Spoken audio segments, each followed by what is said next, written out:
Thomas Whitehorse stood before the heaviest woman he'd ever seen, knowing he'd just sold his soul for a single cow.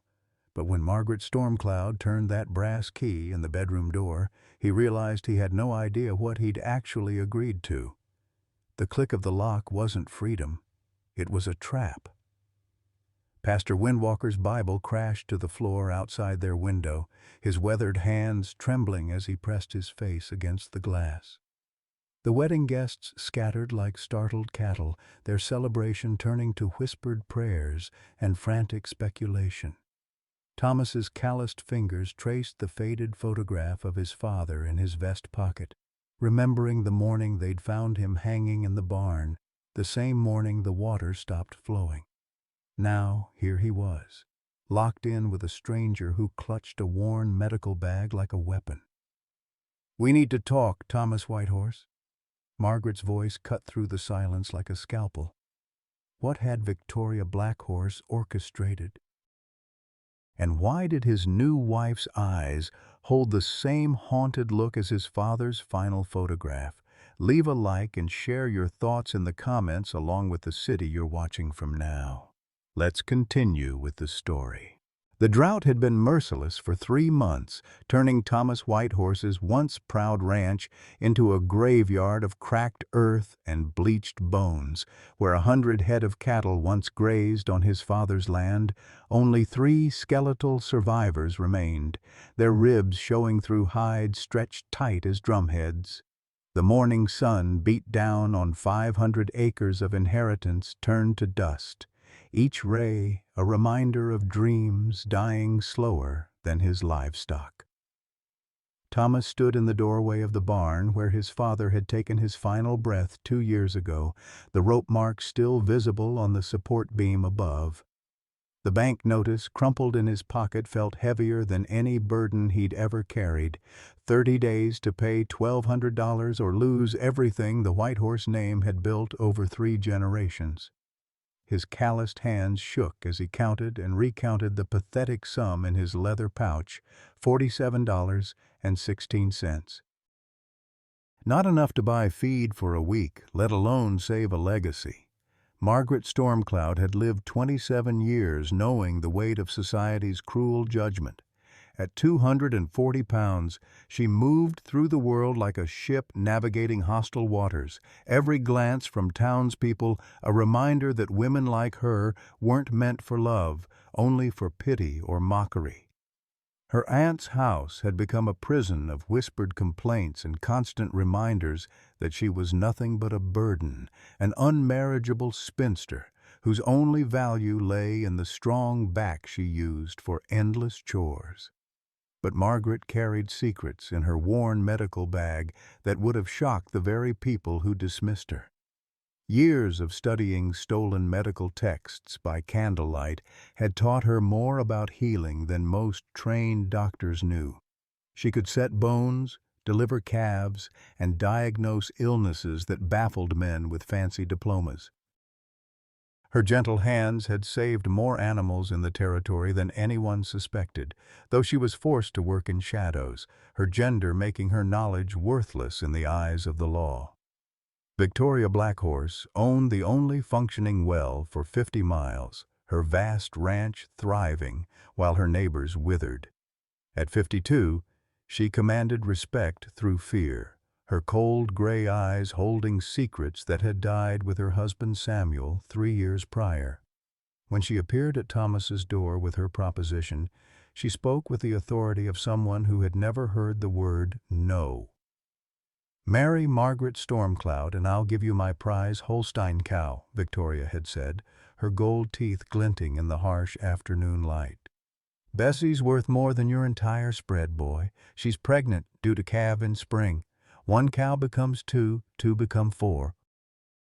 It's your only chance to rebuild what this drought took from you." The strange condition made Thomas's skin crawl. "No physical contact between you and your wife for 6 months. She needs protection from men's base nature, and you need cattle more than you need companionship. Besides," Victoria's laugh was sharp as broken glass, "what choice does either of you have now?" The small wooden church felt like a tomb as Thomas Whitehorse stood at the altar, sweat beading on his forehead despite the cool September morning. Margaret Stormcloud appeared in the doorway wearing a simple brown dress that strained at every seam, her dark hair pulled back so severely it stretched the skin around her eyes. She walked down the aisle with measured steps, clutching a worn leather medical bag as if it contained her very soul. The few guests, mostly Victoria's ranch hands and a handful of curious neighbors, shifted uncomfortably in their pews, stealing glances at the unlikely couple. Pastor Samuel Windwalker's weathered hands trembled slightly as he opened his Bible, his kind eyes moving between Thomas and Margaret with something that looked like sorrow. "Dearly beloved," he began, his voice carrying the weight of a man who had performed both joyous celebrations and desperate arrangements, "we are gathered here today." The words felt hollow, echoing off the rough-hewn walls like stones dropped in an empty well. Victoria Blackhorse sat in the front pew, her cold gray eyes fixed on the proceedings with the intensity of a hawk watching prey. She wore black silk despite the occasion, her presence casting a shadow over what should have been a celebration. When the pastor asked if anyone objected to the union, the silence stretched so long that Thomas could hear his own heartbeat drumming in his ears. "I do," Margaret said when prompted, her voice stronger than Thomas had expected, carrying a note of determination that surprised him. His own "I do" caught in his throat, emerging as barely more than a whisper. The ring, his grandmother's thin gold band, was too small for Margaret's finger, but she forced it on anyway, wincing as it settled into place. When Pastor Windwalker declared them married, Margaret looked directly at Thomas for the first time all day, and he saw something in her brown eyes that made his stomach clench with unease. The reception was a mockery of celebration. Victoria's hired hands ate quickly and disappeared like smoke, unwilling to linger in the awkward atmosphere. The few neighbors who attended whispered among themselves, their voices carrying just enough for Thomas to catch fragments. Desperate times. That poor girl. What choice did she have? Each word felt like a nail being driven into his coffin of shame. As evening approached, Margaret quietly gathered her meager possessions, the worn carpet bag, her precious medical texts wrapped in oilcloth, and a small wooden box she guarded carefully. Thomas loaded her belongings onto his wagon with hands that shook more than he cared to admit. The ride to his ranch passed in crushing silence, broken only by the creak of wagon wheels and the distant howl of coyotes calling to the rising moon. When they reached his modest cabin, Margaret climbed down from the wagon without assistance, her weight making the springs groan in protest.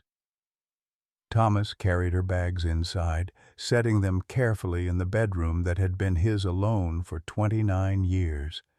The space suddenly felt impossibly small, cramped with the presence of this woman who was now legally his wife, but remained a complete stranger. Margaret walked straight to the bedroom door and turned to face him, her expression unreadable in the lamplight. "Thomas," she said, her voice steady despite the magnitude of what was happening between them. "Before we go any further, there are things you need to understand about this arrangement." The brass key turned in the lock with a sound like a gunshot in the quiet room.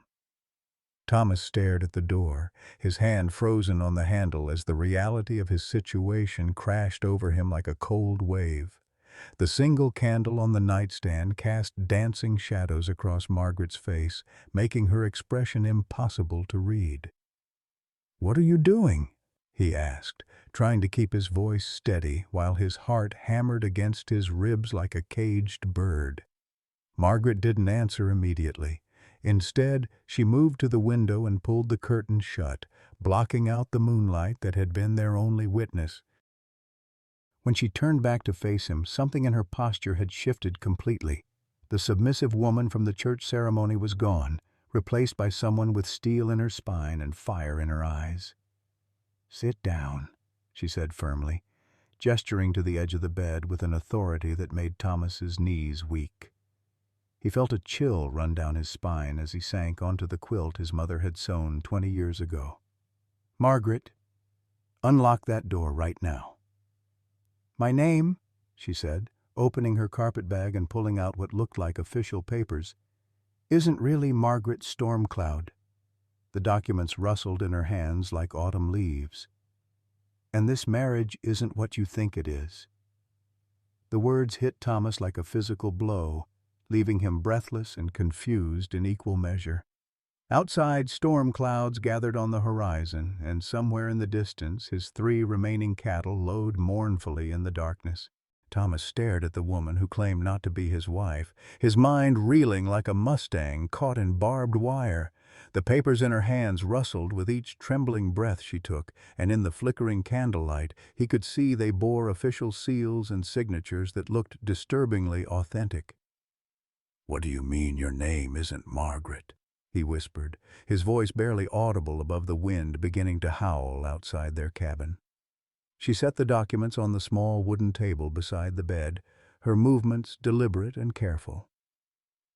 "My real name is Margaret Stormcloud," she said, meeting his eyes with a steadiness that made his stomach drop. "But I'm not the woman Victoria told you about. The Margaret Stormcloud who was supposed to marry you died of fever 2 years ago in Santa Fe. I took her identity because I needed to get close to Victoria Blackhorse, and she needed someone desperate enough to play the part of an unwanted bride." The room seemed to spin around Thomas as he struggled to process her words. "That's impossible," he breathed, running his hands through his dark hair. "Why would you do such a thing? And why would Victoria—" "Because Victoria Blackhorse murdered my sister," Margaret said, her voice dropping to barely above a whisper. She opened the wooden box she'd guarded so carefully and pulled out a small daguerreotype of a young woman who bore a striking resemblance to her.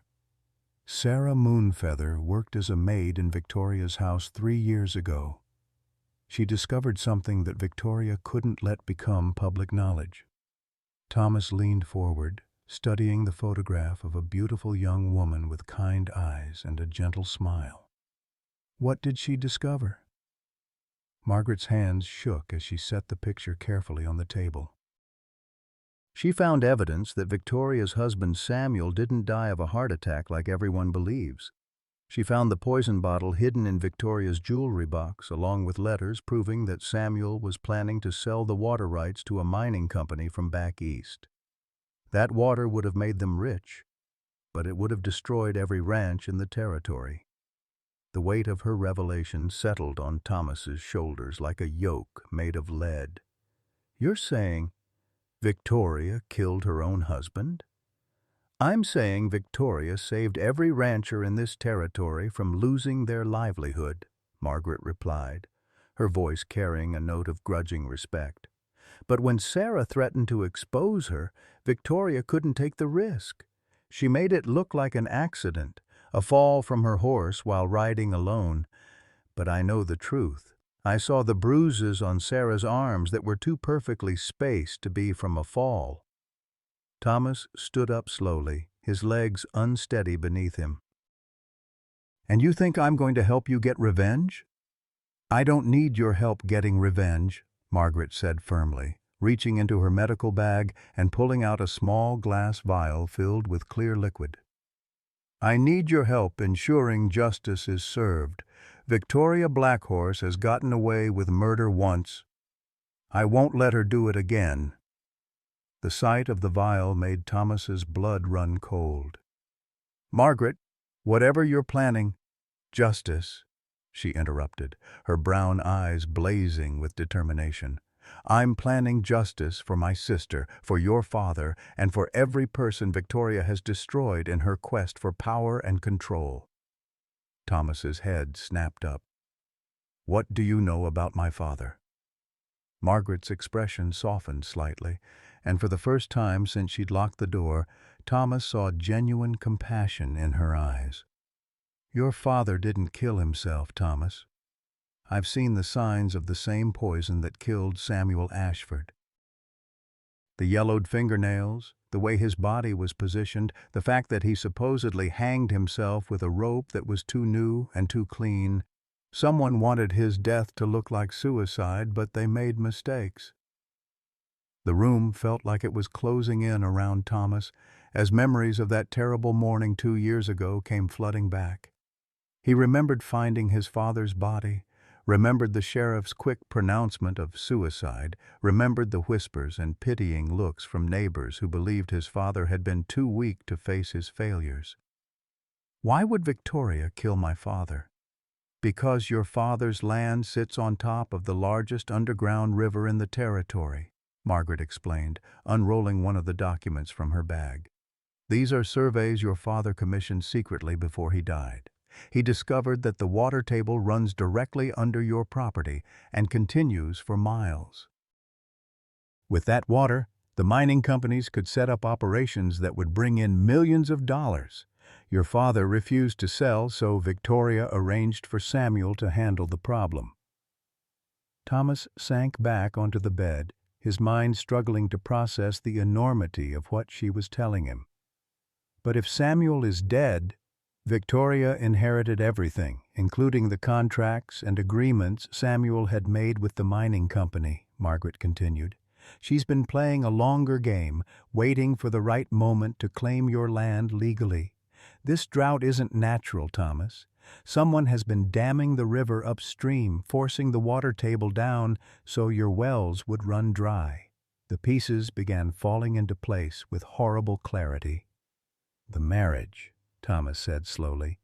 She wanted me desperate enough to accept any arrangement. And when you die, accidentally of course, your land will revert to your next of kin.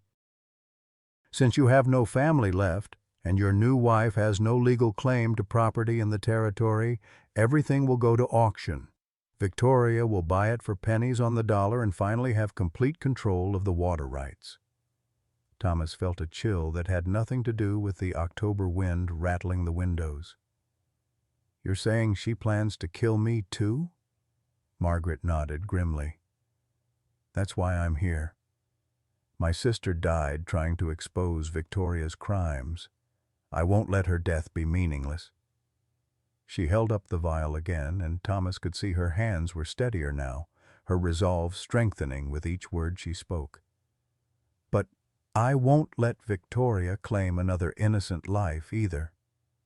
The sound of approaching horses made them both freeze. Thomas blew out the candle instinctively, plunging the room into darkness as hoofbeats thundered closer to the cabin. Through the window he could see the orange glow of torches bobbing in the distance, at least 6 riders coming fast, their voices carrying on the wind. "How did they know?" Margaret whispered, grabbing his arm with surprising strength. Thomas's mind raced through the possibilities as he fumbled for his rifle in the darkness. Someone must have been watching the church or following us from town. He checked the rifle's chamber, his military training from years past coming back to him. "Margaret, is there another way out of this cabin?" "The root cellar," she said, her voice steady despite the danger bearing down on them. "Under the kitchen floorboards. You can hide there until—" "No," Thomas said firmly, surprising himself with his conviction. "I've been running from the truth about my father's death for 2 years. I won't run anymore." He looked at her in the moonlight streaming through the window, this brave woman who had risked everything to seek justice for her sister. "Whatever happens next, we face it together." The horses were close enough now that they could hear Victoria's voice shouting orders, and Thomas realized their carefully laid plans meant nothing if they couldn't survive the next hour. The thunder of hooves grew louder as Thomas pressed his back against the cabin wall, rifle clutched in hands that had grown steady with desperate purpose.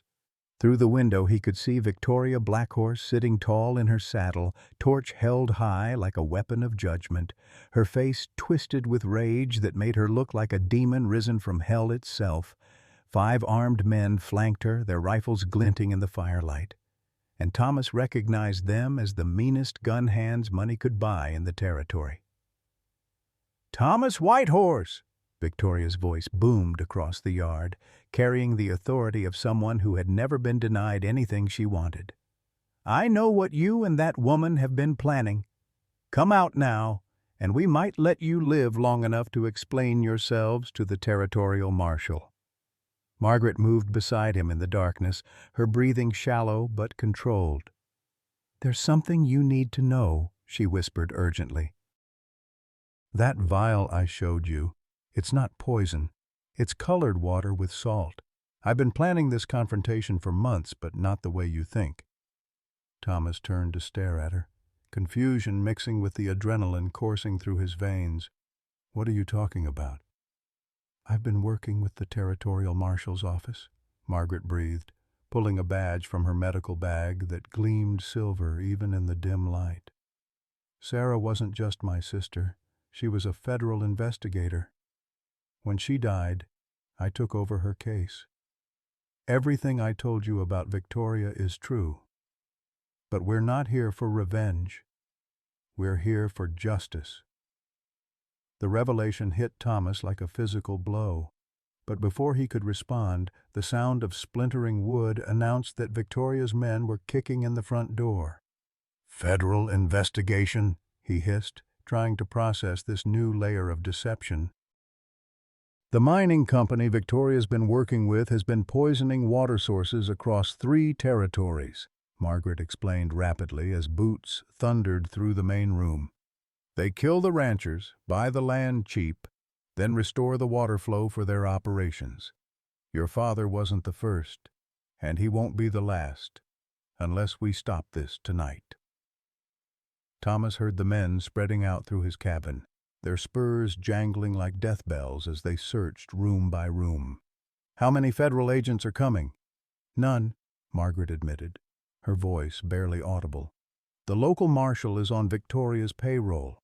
I've been gathering evidence for months, but tonight I was supposed to signal the federal marshals from Tucson when Victoria made her move. That's why I needed to marry you, to get close enough to catch her in the act." The bedroom door exploded inward with a crash that shook the entire cabin. 3 men rushed in with guns drawn, led by a deputy whose badge looked as corrupt as his sneer. "Well, well," the man drawled, his voice thick with mock authority. "Looks like we caught ourselves a couple of conspirators." Thomas raised his rifle, but the odds were hopeless. 3 armed men with clear shots versus 2 people pressed against a wall. "Evening, Deputy Carson," he said, recognizing the man who had investigated his father's death with suspicious haste. "Funny how you always seem to show up when Victoria needs someone to die." "Drop that rifle, boy," Carson commanded, his gun trained on Thomas's chest. "You're under arrest for conspiracy to commit murder against Mrs. Victoria Blackhorse." Margaret stepped forward, her hands raised but her voice strong. "Under whose authority? I'm a federal investigator, and this woman is wanted for multiple murders across territorial lines." Carson's laugh was ugly and harsh. "Federal investigator. You're nothing but a fat squaw with delusions of importance. Mrs. Blackhorse told us all about your plan to poison her tonight." "Did she tell you about the mining company contracts?" Margaret asked, her voice carrying an authority that made even Carson hesitate. "Did she mention the systematic poisoning of water sources, or the fact that your own deputy marshal received payments of $50 for each suicide ruling he filed?" The deputy's face darkened, but before he could respond, Victoria herself appeared in the doorway. At 52, she moved with the deadly grace of a rattlesnake, her gray eyes fixed on Margaret with undisguised hatred. "Enough games," she said coldly. "Sarah Moonfeather thought she was clever too. Look how that ended for her." Thomas felt Margaret stiffen beside him as Victoria's words confirmed everything she had suspected about her sister's death. "You're admitting to murder in front of witnesses," Margaret said steadily. "What witnesses?" Victoria smiled, and the expression made Thomas's blood run cold. "Deputy Carson, arrest these 2 for conspiracy and attempted murder. Use whatever force necessary." But as Carson stepped forward to comply, the sound of galloping horses filled the night air. Different horses, approaching from the opposite direction. Victoria's head snapped toward the window, her confident expression faltering for the first time. "Who else is coming?" she demanded. Through the broken front door, Thomas could hear men dismounting, their voices carrying the crisp authority of federal law enforcement. "This is Marshal James Harrison, United States Territorial Marshal. This property is under federal jurisdiction. Everyone inside, come out with your hands visible." Victoria's face went white as the reality of the situation dawned on her. "You," she hissed at Margaret. "You set this up." "My sister's death wasn't in vain after all," Margaret replied, pulling a small mirror from her medical bag. "This signal mirror has been reflecting moonlight toward the federal camp for the past hour. Every word you've spoken tonight has been heard by witnesses positioned outside this cabin." The bedroom suddenly felt like a powder keg as Deputy Carson and his men realized they had been caught in a federal trap. "Mrs. Blackhorse," Carson said nervously, sweat beading on his forehead despite the cool night air, "you didn't say nothing about federal marshals being involved." "Shut up, you fool!" Victoria snapped, but her composure was cracking like ice in spring. "This changes nothing." "We stick to the story. These two were planning to poison me, and we were defending ourselves." "That story might have worked," came a new voice from the doorway, "if we hadn't been recording this entire conversation." Marshal Harrison stepped into the room, tall and imposing in his federal coat, flanked by 4 deputy marshals with rifles at the ready. Behind him came Doc Jeremiah Riverbend, carrying what looked like a strange mechanical device that Thomas had never seen before. "Doc," Thomas said in confusion, "what are you doing here?" The old doctor's hands shook as he set down the device, but his voice was steady when he spoke. "This is called a phonograph cylinder recorder, son. New invention from back east. Every word spoken in this room tonight has been captured on wax, including Mrs. Blackhorse's confession to murdering Sarah Moonfeather." Victoria's carefully constructed world began to crumble around her like a house built on sand. "That's impossible." "Those machines don't work reliably." "This one does," Marshal Harrison said grimly. "And we have corroborating testimony from 3 other federal agents who have been investigating the mining company conspiracy for over a year. Your husband Samuel was working with them before you killed him, Mrs. Blackhorse. When he died, you took over the operation." Thomas watched in amazement as the truth finally came to light. "My father?" "Your father stumbled onto the water diversion scheme," Marshal Harrison explained. "He was going to expose the whole operation, so Victoria had Samuel poison him. When Samuel started getting nervous about the federal attention, Victoria eliminated him too and took control of the entire conspiracy." Deputy Carson and his men looked around nervously, realizing they were outnumbered and outgunned. "Marshal," Carson said desperately, "we was just following orders. Mrs. Blackhorse told us these folks were dangerous criminals."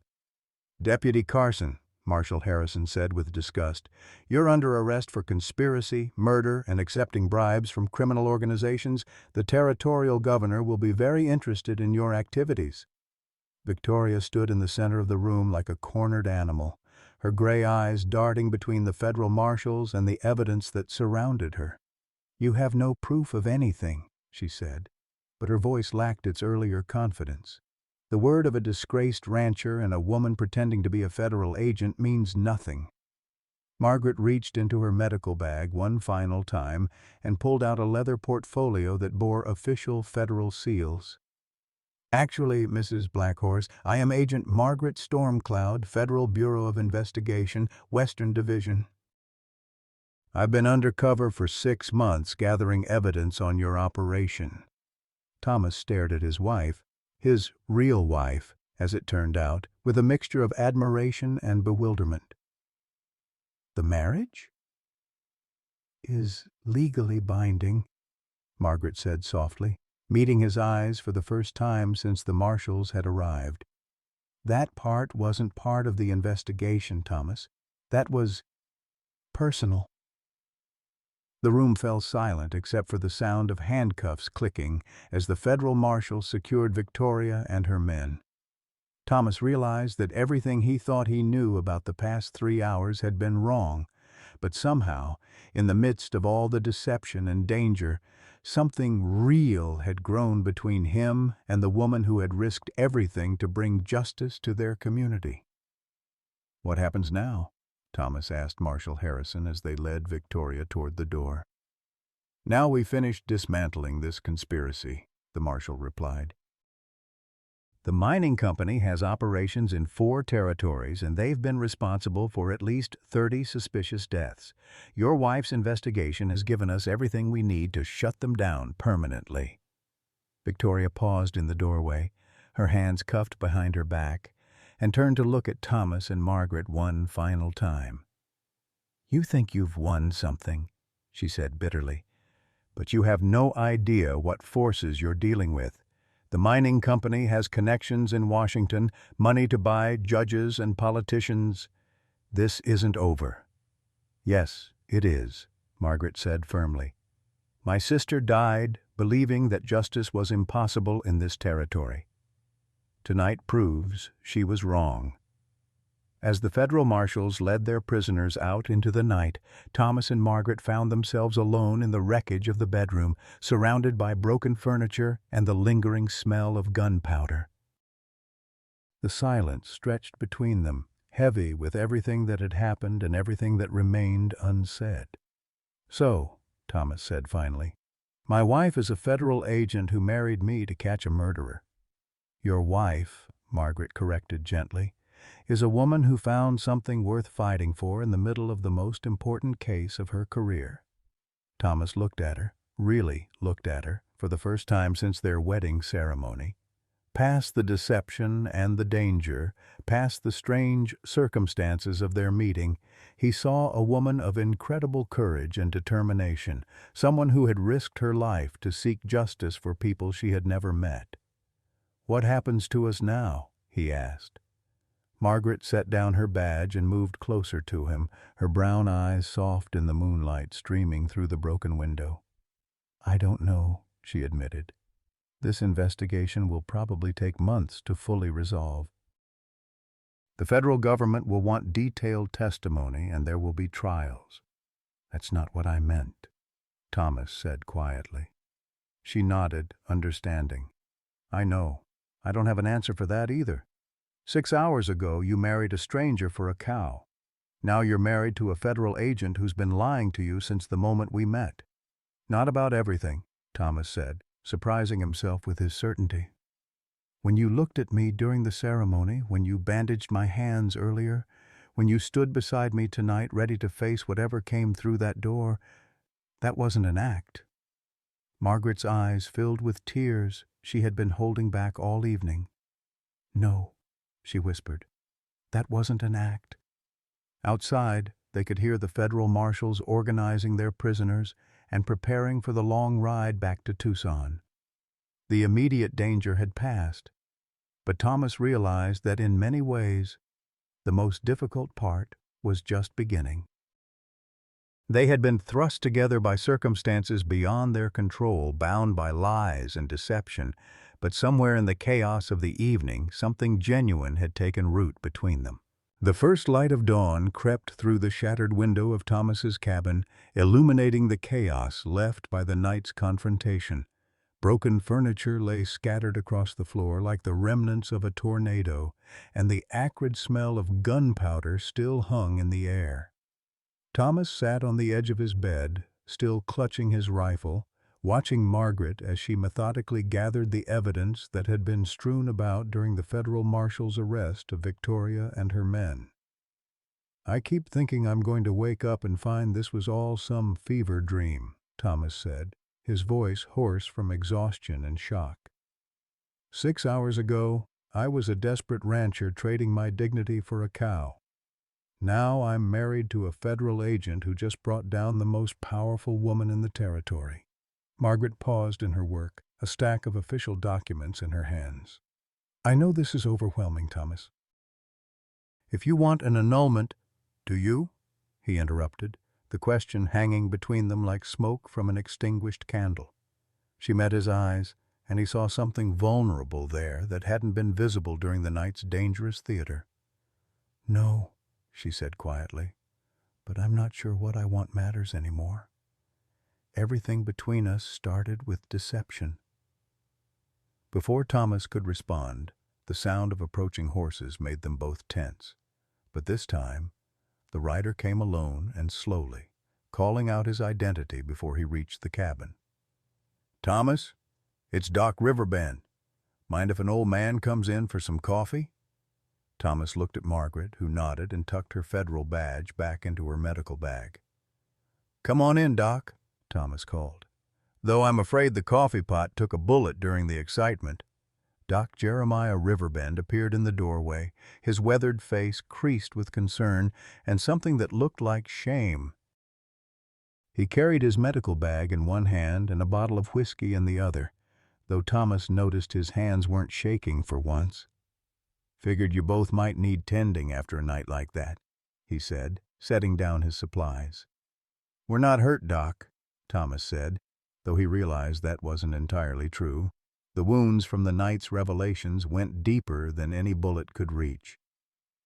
"Not talking about physical hurts, son," Doc Riverbend said, sinking into Thomas's one remaining intact chair. "I'm talking about the kind of damage that comes from learning everything you believed was a lie." Margaret looked up sharply from the papers she was organizing. "What do you mean, Doctor?" The old man was quiet for a long moment, staring at the whiskey bottle as if it held answers to questions he'd been afraid to ask. "I mean there's more truth that needs telling, and I'm the one who's been carrying it around like a stone in my chest for 27 years. Thomas felt his stomach drop. "Doc, I don't think I can handle any more revelations tonight. This one you need to hear," Doc Riverbend said firmly, looking directly at Margaret. "Because it's about you, girl, about who you really are." Margaret sank into the chair across from him, her face pale in the morning light.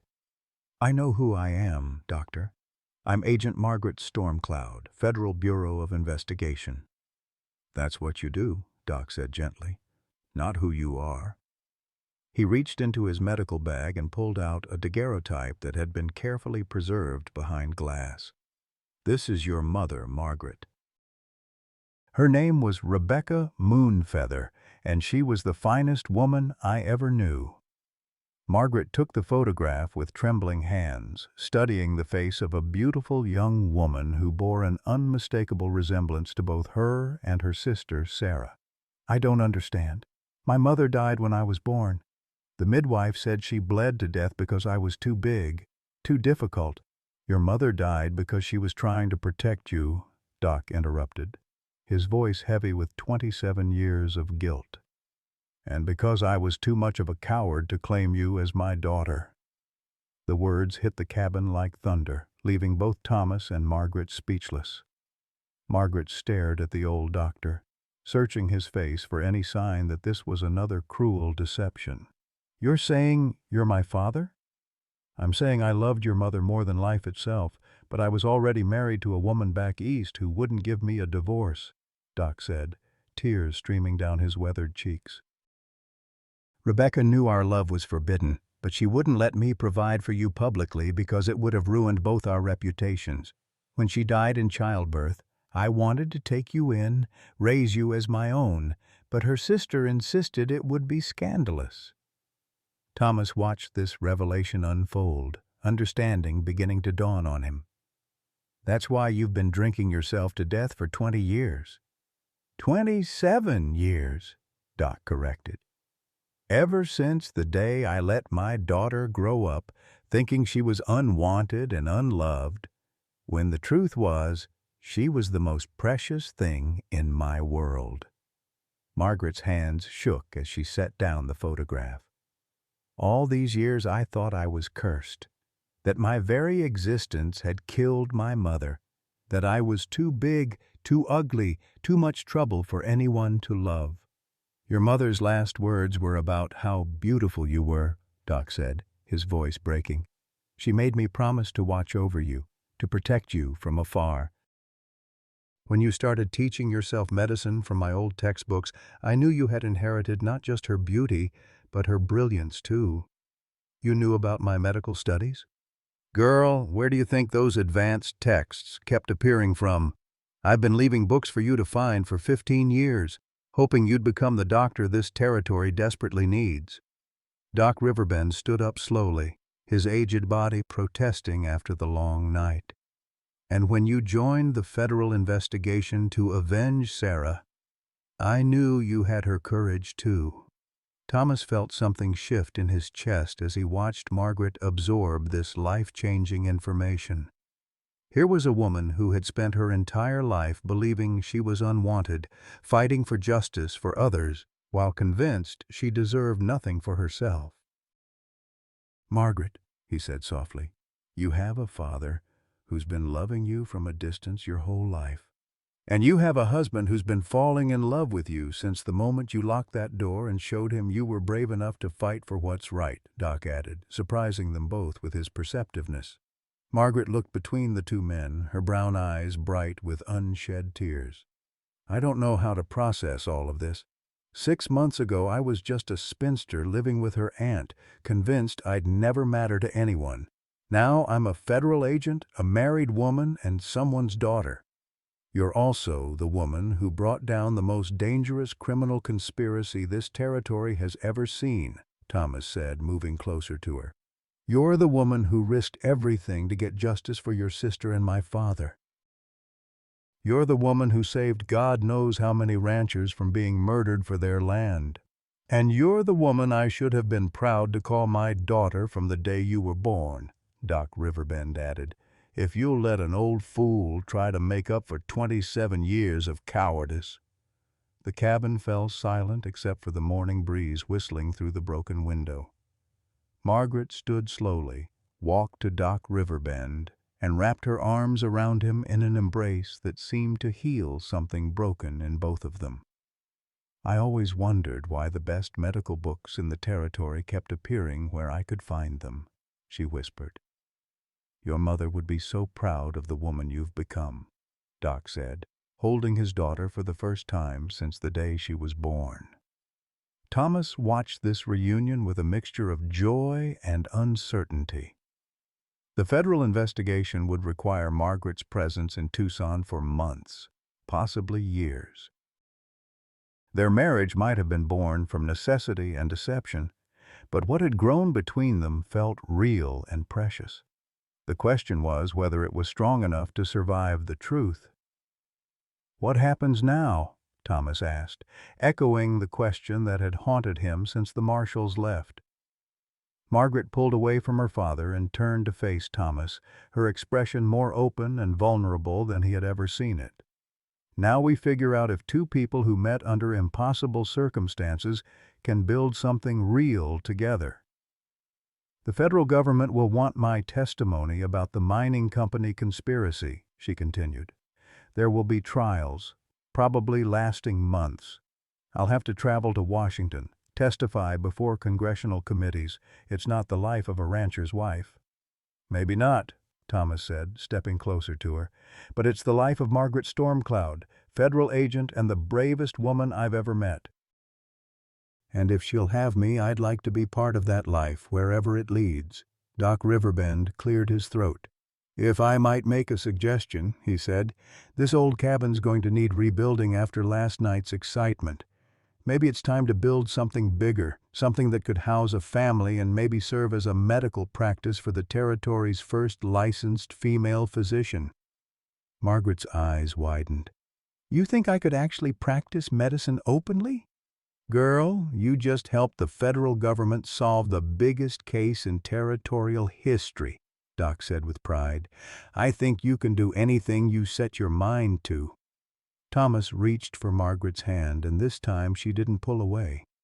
So what do you say, Agent Stormcloud? Ready to take on another impossible mission? She smiled, and Thomas realized it was the first truly happy expression he had seen on her face since they met. What kind of mission? Building a life together, one day at a time, and seeing if love can grow from the strangest beginnings. Margaret squeezed his hand, and in that simple gesture, Thomas felt the promise of something neither of them had dared to hope for when they stood at that altar less than 12 hours ago. 3 months after the arrest of Victoria Blackhorse, Thomas Whitehorse stood in the rebuilt kitchen of his cabin, watching through the window as Margaret worked with their prize Holstein cow, Bessie, in the morning sunlight. The federal government had indeed required extensive testimony, but Margaret had managed to conduct much of her work from Arizona territory, traveling to Tucson only when absolutely necessary. The sight of his wife, he still marveled at calling her that, gently examining the pregnant cow filled him with a contentment he had never thought possible. The irony wasn't lost on him that Victoria's original bargain had proven true in the most unexpected way. He had indeed received a cow that would save his ranch, but it wasn't the animal that had transformed his life. It was the woman who came with her. Margaret's veterinary skills had not only saved Bessie, but had revolutionized ranching practices throughout the territory. Word of her abilities had spread, and ranchers rode for days to seek her expertise with their livestock. "Thomas!" Margaret called from the yard, her voice carrying a note of excitement that made him drop the coffee cup he'd been washing. "You need to see this." He rushed outside, his heart rate quickening at the urgency in her tone. Margaret stood beside Bessie, her hands pressed against the cow's swollen flank, her face glowing with an expression of wonder and concern. "She's going into labor," Margaret said, "but something's wrong. The calf is positioned incorrectly." Thomas felt his stomach clench with worry. Losing Bessie would be devastating, not just financially, but because the cow had become a symbol of everything good that had emerged from their strange beginning. "What can we do?" "We can save them both," Margaret said, with the quiet confidence that had first attracted him to her during that terrifying night when Victoria's men had surrounded their cabin. "But I need your help, and you're going to have to trust me completely." For the next 4 hours, Thomas watched his wife work with a skill and dedication that took his breath away. She guided him through the process of assisting the difficult birth, her hands sure and gentle as she repositioned the calf inside its mother's womb. When the baby finally emerged, a perfect heifer with Bessie's markings and her father's strong build, Thomas felt tears of relief streaming down his face. "She's beautiful," he whispered, watching the calf struggle to her feet on unsteady legs. "She's hope," Margaret said softly, cleaning her hands in the basin of warm water Thomas had prepared. Proof that difficult beginnings can lead to beautiful outcomes. As they stood together watching Bessie nuzzle her newborn daughter, Doc Riverbend's wagon appeared on the horizon, approaching at a speed that suggested urgency. Thomas and Margaret exchanged concerned glances. Her father had been making regular visits since their reconciliation, but he never arrived at a gallop unless something was seriously wrong. "Margaret! Thomas!" Doc called as he pulled his lathered horses to a stop beside their fence. "We have a problem. A big one." "What's happened?" Margaret asked, immediately shifting into the alert posture that meant she was thinking like a federal agent again. Doc climbed down from his wagon, his face grim with worry. "Riders came through town this morning, asking questions about you both. Professional men, well-dressed, carrying federal badges that looked real enough to fool most folks." Thomas felt ice form in his stomach. "Federal agents?" But Marshal Harrison said the investigation was nearly complete. "These weren't Harrison's men," Doc said, pulling a crumpled telegram from his coat pocket. "This came through on the wire an hour ago. It's addressed to Agent Margaret Stormcloud, but the telegrapher thought I should see it first." Margaret took the telegram with hands that had begun to tremble slightly. As she read, The color drained from her face, and Thomas saw her jaw tighten with the same determination she'd shown the night they'd brought down Victoria's conspiracy. "What does it say?" Thomas asked, though he was already dreading the answer. "The mining company had partners," Margaret said, her voice barely above a whisper. "Powerful partners in Washington. Someone leaked the details of our investigation, and there's a contract out on both our lives." The words hit Thomas like a physical blow. "How much?" $5,000, Margaret said grimly. "Each." Doc Riverbend swore under his breath, a rare display of emotion from the usually composed physician. "That's enough money to bring every bounty hunter and killer west of the Mississippi." Thomas looked around their peaceful ranch, at the cow and calf that represented their future, at the woman who had become the center of his world. 3 months ago, he had been a desperate man with nothing to lose. Now he had everything worth protecting, and it was all about to be torn away by forces beyond their control. "We could run," Margaret said, though her tone suggested she didn't believe in that solution. "Take new identities, disappear into Mexico or California, and spend the rest of our lives looking over our shoulders?" Thomas shook his head firmly. "No, we didn't bring down Victoria Blackhorse just to become fugitives ourselves." "Then what do you suggest?" Margaret asked, and Thomas could hear the federal agent in her voice, already thinking tactically about their situation. Before Thomas could answer, the sound of multiple horses approaching made all 3 of them freeze.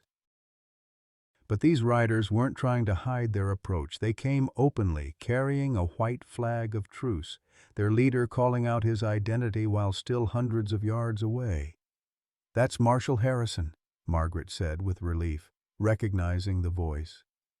The federal marshal approached with 3 deputies, all of them looking travel-worn and urgently serious.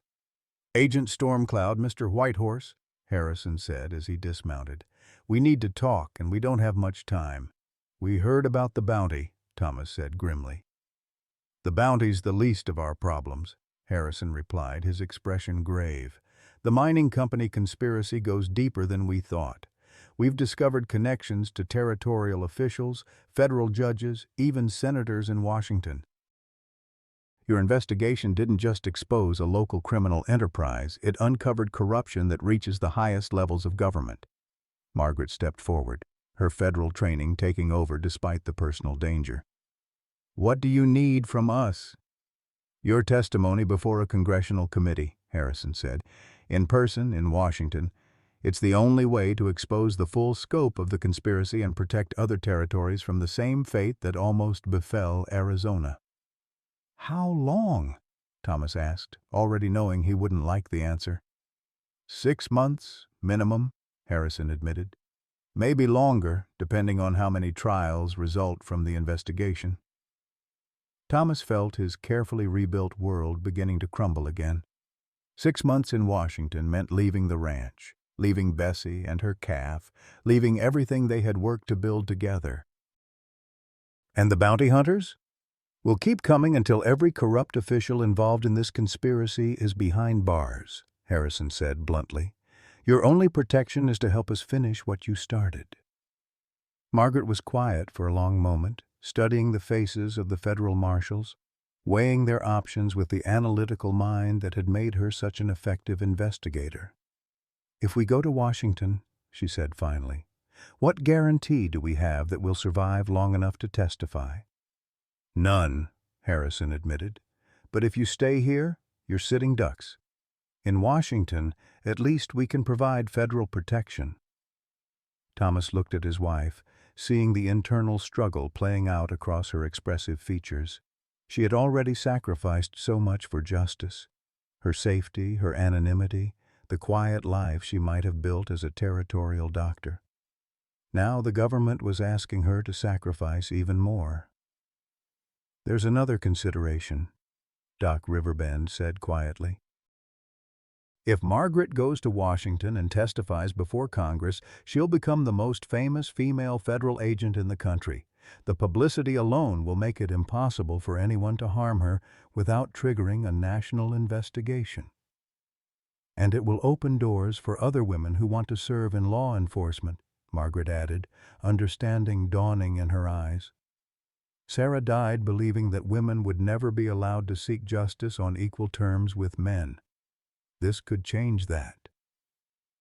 Thomas saw the moment when Margaret made her decision, saw the steel enter her spine as she chose duty over personal safety once again. "When do we leave?" she asked Marshal Harrison. "Tomorrow morning," Harrison replied. "A federal escort will take you to the railroad in Tucson. From there, armed guards on the train to Washington." As the marshals rode away to make preparations, Thomas and Margaret stood together in the yard of their ranch, watching the sun set over the land that had brought them together. Tomorrow, they would begin another dangerous journey, but this time they would face it as partners, united by love and a shared commitment to justice. "Any regrets?" Thomas asked, taking her hand. Margaret smiled, the expression lighting up her entire face. "About marrying a stranger for a cow? Not a single one." The train to Washington lurched violently as it rounded a curve in the Colorado mountains, throwing Margaret against Thomas's shoulder with enough force to wake them both from uneasy sleep.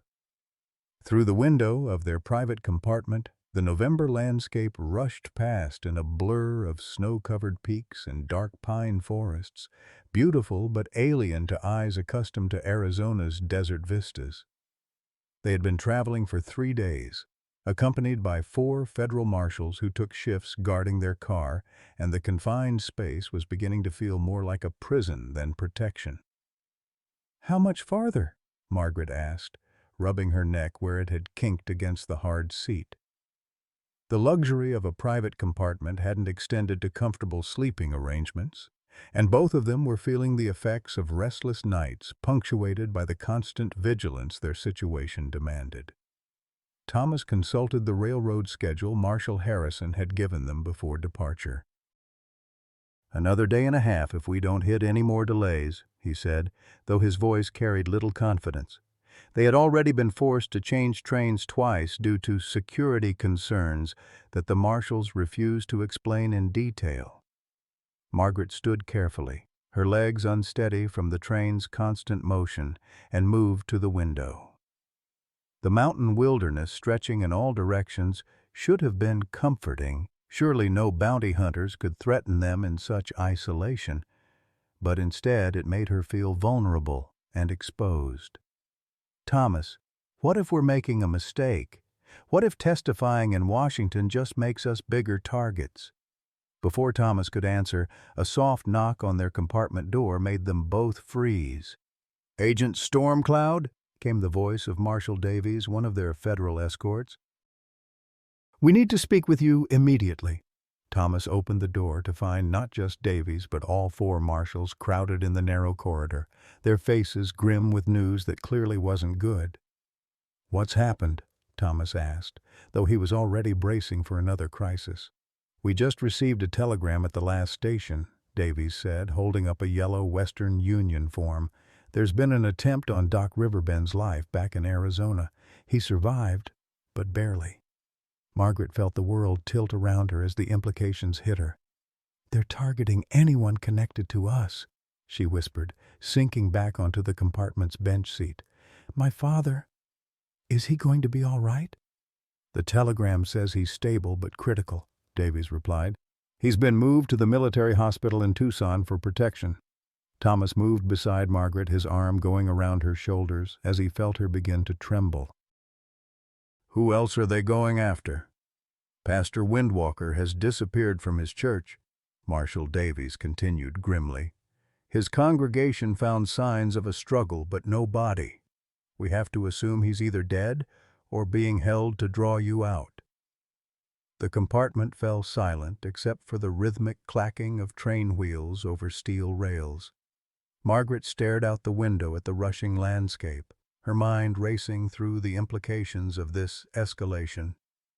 "They're not just trying to kill us anymore," she said finally. "They're trying to destroy everyone we care about, to force us into the open, or to break our will to testify, Thomas added, understanding the psychological warfare at play. If we're too grief-stricken and traumatized to be effective witnesses, the congressional hearing gets postponed indefinitely, and the whole investigation dies, Margaret finished. It's actually brilliant, in a horrifying way. Marshal Davies leaned forward, his expression serious. There's more. We've received intelligence that suggests the bounty on your heads has been increased to $10,000 each. That's enough money to buy an army of killers. Margaret felt something cold and hard settle in her chest as she absorbed this news. The people trying to silence them weren't just corrupt officials protecting their profits. They were desperate enough to wage war against innocent civilians to achieve their goals. Marshal Davies, I need you to send a telegram back to Arizona immediately. What kind of telegram? Margaret's voice grew steady with determination. Tell them I'm withdrawing from the congressional hearing. Tell them Agent Margaret Stormcloud is returning to Arizona to surrender herself in exchange for the safety of Doc Riverbend and Pastor Windwalker. Margaret, no! Thomas grabbed her hand. You can't sacrifice yourself. These people won't honor any bargain. They'll kill you and keep hunting everyone else anyway. Then what do you suggest? Margaret's voice cracked with anguish. Let my father die because I was too cowardly to face the consequences of my investigation. Let Pastor Windwalker suffer because he had the misfortune to perform our wedding ceremony? Thomas was quiet for a moment, staring out at the mountain wilderness rushing past their window. When he spoke, his voice carried the same quiet determination that had impressed Margaret during their first dangerous night together. I suggest we stop running and start fighting back. Marshal Davies raised an eyebrow. Mr. Whitehorse, with respect, you're not law enforcement officers. Your job is to stay alive long enough to testify, not to wage war against a criminal conspiracy. Our job, Thomas said firmly, is to protect the people we love and see justice done. We can't do either of those things hiding on a train or cowering in Washington while innocent people die. Margaret studied her husband's face, seeing something there that reminded her why she had fallen in love with him in the first place. What are you thinking? I'm thinking that these people are making the same mistake Victoria Blackhorse made, Thomas said. They're underestimating what desperate people will do to protect what matters to them. Over the next hour, as the train continued its relentless journey eastward, Thomas and Margaret worked with the federal marshals to develop a plan that was either brilliant or suicidal, possibly both. Instead of continuing to Washington as expected, they would disembark at the next major station, double back through a series of connecting trains, and return to Arizona territory ahead of schedule. But they wouldn't be returning as fugitives or victims. The mining company thinks they have us on the run, Margaret explained as she reviewed the details they'd worked out. They expect us to either hide in Washington or surrender ourselves to save our friends. They won't be prepared for us to come back fighting. Marshal Davies shook his head. This plan requires you to use yourselves as bait. If it goes wrong, you'll both be dead, and we'll lose the most important witnesses in the biggest corruption case in territorial history. If we don't try it, we'll lose Doc Riverbend and Pastor Windwalker, and the corruption will continue unchecked, Thomas countered.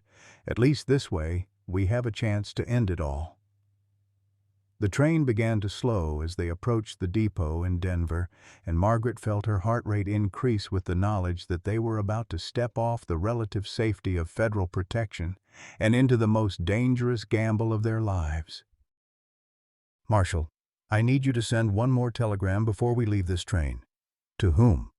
To every newspaper editor between here and Arizona territory, Margaret said, her federal agent training finally clicking into place with a strategy that could either save them or destroy them completely.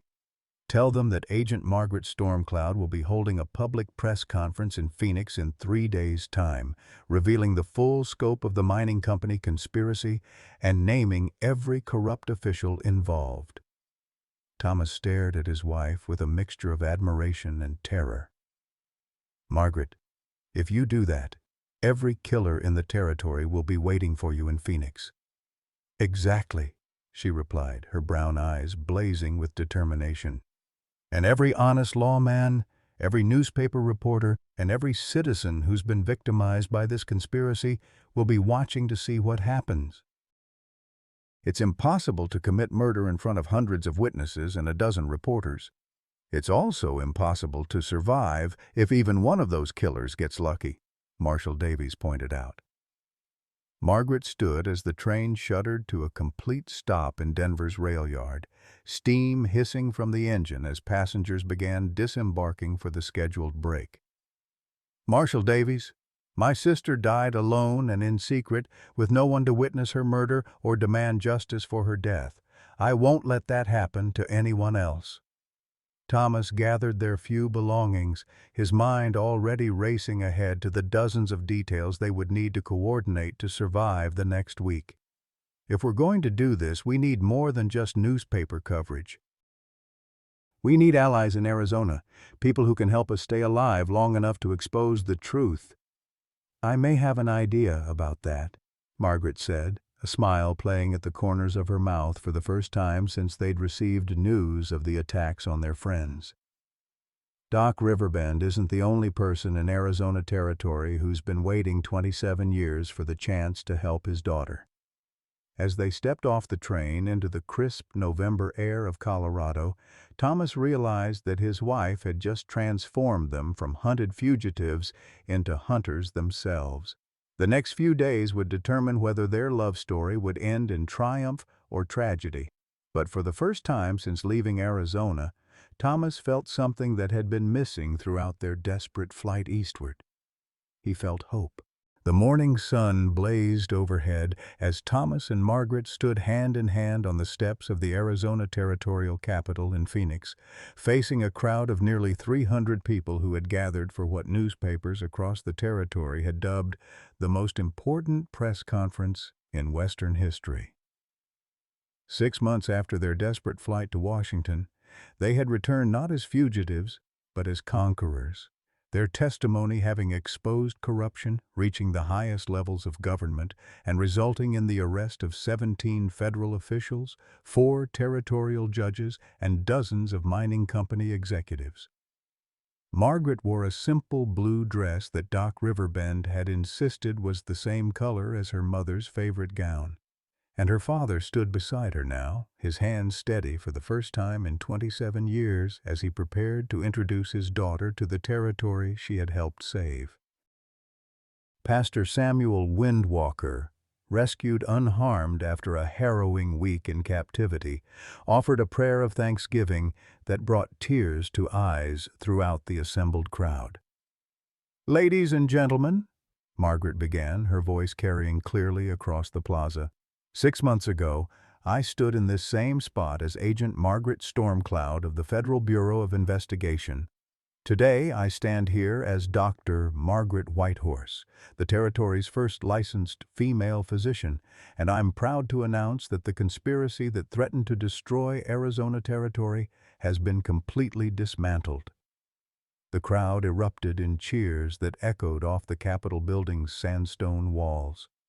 Thomas watched his wife with pride that made his chest tight with emotion, remembering the frightened woman who had locked their bedroom door on their wedding night, convinced she was cursed to bring death to everyone she loved. Now she stood before hundreds of people as a symbol of justice triumphant and love conquering impossible odds. "The mining company's illegal operations have been shut down permanently," Margaret continued when the applause died down. "The water rights they stole through murder and corruption have been returned to their rightful owners. Every rancher whose land was threatened, every family who lost loved ones to this conspiracy, will receive compensation from the federal government."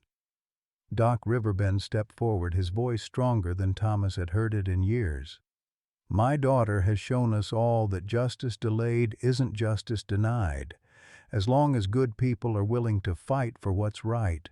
But her greatest victory isn't the criminals she helped convict. It's the family she's built and the community she's chosen to serve. Thomas felt Margaret squeeze his hand as she looked out over the crowd, her brown eyes bright with unshed tears of joy. 1 year ago, I married a stranger for what we both thought were practical reasons. Thomas Whitehorse needed a cow to save his ranch, and I needed protection from a dangerous world. What we discovered was that love doesn't always arrive the way we expect it.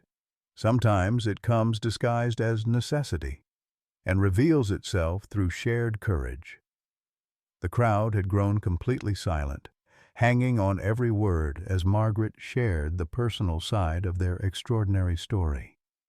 We learned that the greatest treasures in life aren't the ones we plan for or even the ones we think we deserve. They're the ones that come to us through grace, through the willingness to trust each other even when everything seems hopeless. Thomas stepped forward, his arm going around his wife's shoulders as he addressed the assembled crowd. 1 year ago, I thought I was trading my dignity for livestock. What I actually received was a partner who taught me that real wealth isn't measured in cattle or land or money. It's measured in the love we share and the good we do for others. Margaret placed her hand on her gently rounded belly, and the crowd stirred with excitement as they realized what her gesture meant.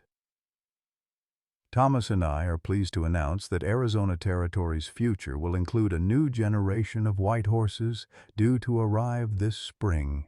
Our child will grow up in a territory where justice prevails, where corruption has been defeated, and where love can flourish even in the most unexpected circumstances.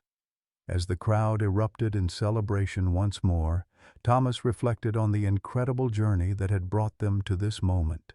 From desperate strangers bound by necessity to partners in the most important federal investigation in territorial history, they had discovered that sometimes the greatest love stories begin with the most unlikely circumstances.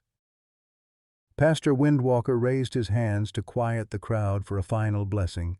May this young family serve as a reminder that God works through ordinary people to accomplish extraordinary things. May their love continue to grow stronger with each passing year, and may their child inherit not just their courage, but their commitment to justice and truth. As Margaret and Thomas descended the Capitol steps together, surrounded by friends and neighbors who had once whispered about their strange marriage, Thomas realized that Victoria Blackhorse had been right about one thing. Their union had indeed been a transaction. But what they had traded wasn't dignity for livestock. They had traded loneliness for love, fear for courage, and despair for hope. The cow that had brought them together grazed peacefully back at their rebuilt ranch, her own calf growing strong and healthy beside her.